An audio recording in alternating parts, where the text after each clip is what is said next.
Grand day, gems and jewels, gods and goddesses. Greetings. I'm your host, Corinthia Peoples, and this is Power in My Pivot.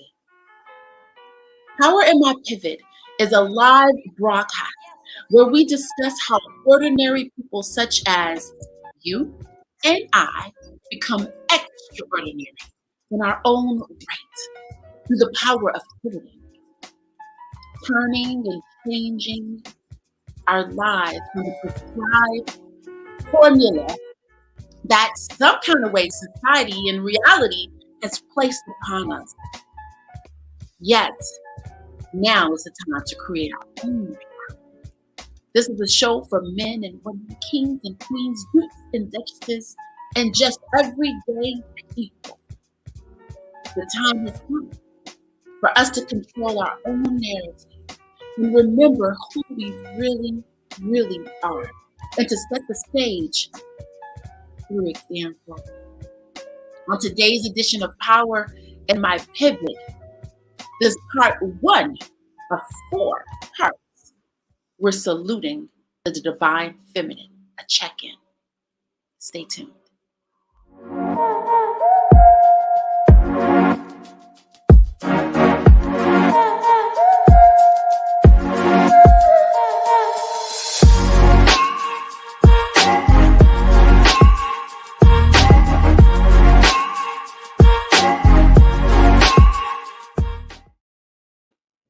Welcome back. Welcome back.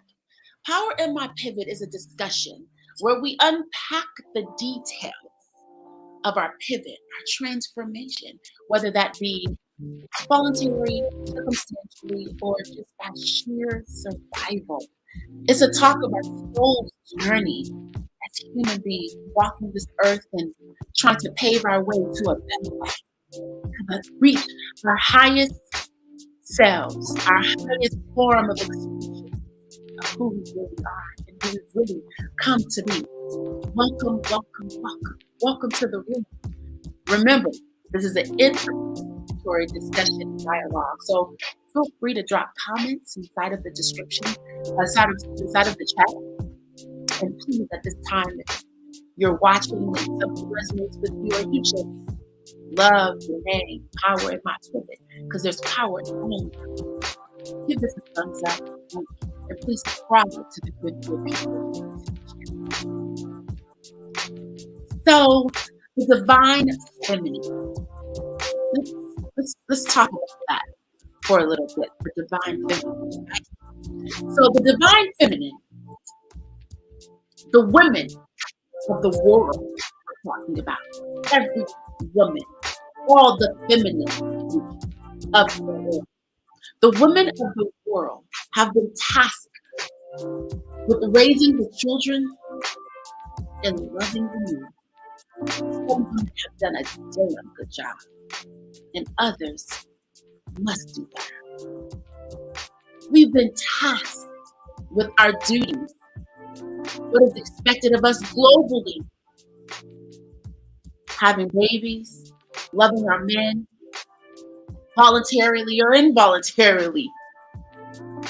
You know, just last night, I was speaking with my family, which I'm from pretty much a matriarchal line. There's a lot of women in my lineage.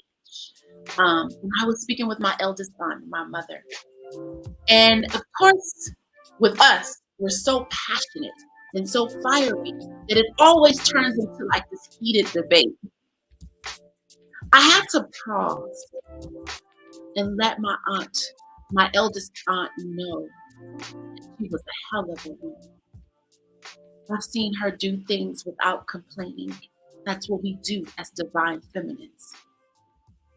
I've seen her get on ladders and change light bulbs, grab a screwdriver, unscrew something in the top, not because she didn't have a man, but maybe because her man was out working or had some type of wasn't able to get on the ladder, or by any other circumstances, right? So We've been tasked with a lot, the divine feminine, and we do it without complaint. We have babies, we go to work, we love our men, we clean our home, we repair our sinks, and even sometimes we put on heels and dress up, put on lipstick, be a woman, cross our legs, sip on our juice, feed our babies, feed our families, and many times we do not flinch with complaint nor weariness. Yet we're tender beings. We may do all the things, we may do all the things and do them effortlessly, where it looks like it just comes natural, which it does. However, on the inside, there's this tenderness of the divine feminine. No matter how strong, no matter how resilient, no matter how brave, no matter how courageous, no matter how much we do, there is this tenderness on the inside of us that's so tender, that's so sensitive, that's so woman, that's so pink, that's so flowery. That is a flower, a delicate, beautiful flower on the inside of the divine feminine. How powerful we were made to be. Well, there is how tender we were made to be also. Who consults the power of the woman? Sometimes it's her counterpart, oftentimes it's spirit. Whatever spirit she calls for, whatever spirit she pulls from, often it's her spirit. I often ask, who loves the strong? Who cares for the strong? And many times that's been resilient women. On this day and at this time, I salute the divine feminine in every single woman. And like I said, many of us have done a hell of a job, and others need to do better. Grab a feminine, hold her tight. If you need help, ask for help. If you need a shoulder, ask for a shoulder. Divine feminine, I am here to salute you and salute you on your own rights. You know, I was thinking like, I'm going to lift up the divine feminine. What will that do to the men? Like, how should I consider the men? And what I realized is that by me saluting the divine feminine, it salutes the divine masculine, because without one, there can't be the other. However, the divine feminine is the vessel that brings forth the life. Yes, we need our counterpart. No, this is not a dumping on or a devalidation of our masculine counterparts. However, this is a raise and a salute to the divine feminine who has taken on the work, who has picked up the torch, who has walked the path of non-resistance. This is a salute to the divine feminine. Whether you call yourself queen, empress, lady, woman, duchess, daughter, mother, wife, auntie, or just plain old queen bee, I salute you, God, divine feminine. I salute you. I raise you up, divine feminine. This part is part 1 of a 4-part series. I will be interviewing powerful women who will share their tools, literally. These are women who have broken barriers, who serve in non-traditional roles, men roles. Because even now today, in 2021, the 21st century, still we have prescribed roles for gender. Many times that's been broken. Well, I'm going to bring you three women to represent all the women who have served in non-traditional women roles, who have stepped in what we call quote unquote men's work.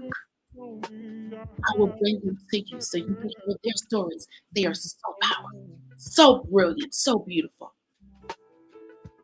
I salute you, Divine Feminine. This was a quick check-in just to salivate in our palates, just to make the bed. This edition here, part one, is just to make the bed for what's to come. I'm so glad that you've joined in to Power in My Pivots, to the salute for March Women's Month.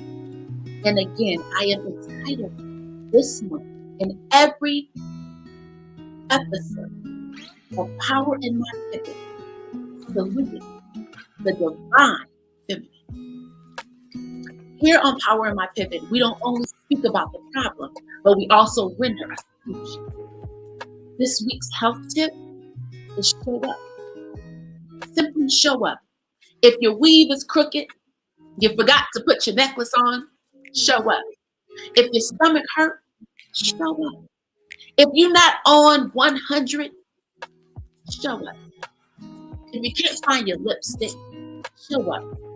If you can't find your favorite cat, brother, show up. If you're feeling not full 100% man, show up. I'm showing up today. I'm showing up today. There was a lot of things that came up today that I wanted to push that button and say, I'm just going to sit this one out. And sometimes it's okay to sit it out. And sometimes it's okay to also take a break and show up. What inspired me to do this edition of Power in My Pivot is the resilience of the feminine. We are so resilient. We are so resilient. I have never personally had a child, but I've witnessed the birth, live and direct, of many children. And it is a feat, a blessing, and a sheer superpower, baby, to have some babies. And even go through our moon cycle every month to bleed, and yet still do all the great things that we do. Again, I salute the Divine Feminine. In closing, Power in My Pivot is a live broadcast that happens every Saturday, especially for the month of March, at 11 a.m. Pacific Standard, 1 Central, and 2 Eastern. This is a show, again, for kings and queens. Queens, kings, and queens, let's pivot from basic to bona fide, and always remember that nobody is better than you, and you're no better than nobody. Because there is power in your pivot. I'll see you next Saturday.